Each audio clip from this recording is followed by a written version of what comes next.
तर 200 कोटींच्या कृषी खात्याच्या त्या नव्या GRवर प्रश्न उपस्थित करणारी कागदपत्र एबीपी माझाच्या हाती लागली आहेत। 23 सप्टेंबर आणि 30 सप्टेंबरच्या मंत्रिमंडळ बैठकीत नव्या GRसाठी मान्यता मिळाल्याचा मुंडेंचा दावा आहे। धनंजय मुंडेंनी कृषी सचिवांना लिहिलेलं पत्रही एबीपी माझाच्या हाती लागले। या पत्रावर कोणतीही तारीख नाही ही धक्कादायक बाब उघड झाली आहे। 23 सप्टेंबरच्या बैठकीत कृषी विभागाचा एकही विषय नसल्याचं उघड झालंय। 30 सप्टेंबरच्या बैठकीत 3 विषय कृषी विभागाशी संबंधित होते, मात्र त्यात बळकटीकरण योजनेशी संबंधित एकही विषय नव्हता असं दिसून आलंय।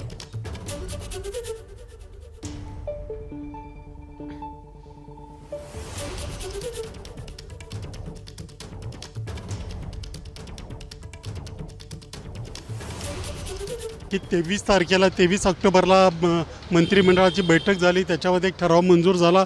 तो 23 सप्टेंबरला मंजूर झाला आणि 30 सप्टेंबरला तो कन्फर्म झाला असं त्यांचं म्हणणं आहे। परंतु या दोन्ही मंत्रिमंडळाचे जे इतिवृत्त आहे ते बघितलं तर जो त्यांनी कार्यादेश काढला आहे, जो शासन आदेश काढला आहे, ज्याच्यामध्ये म्हटलं की 23 सप्टेंबरला हा निर्णय मंत्रिमंडळात मंजूर झाला होता, तो तसा कुठेही दिसून येत नाही। 23ला पण दिसून येत नाही, 30ला पण दिसून येत नाही। याचा अर्थ मंत्रिमंडळात ठराव मंजूर झालेला नसताना धनंजय मुंडे आणि त्यांच्या कार्यालयाने या निर्णयाची अंमलबजावणी केली, ज्याच्यामध्ये काही कोटी रुपयांची शेतकऱ्यांसाठी खरेदी होती। एबीपी माझा, उघडा डोळे बघा नीट।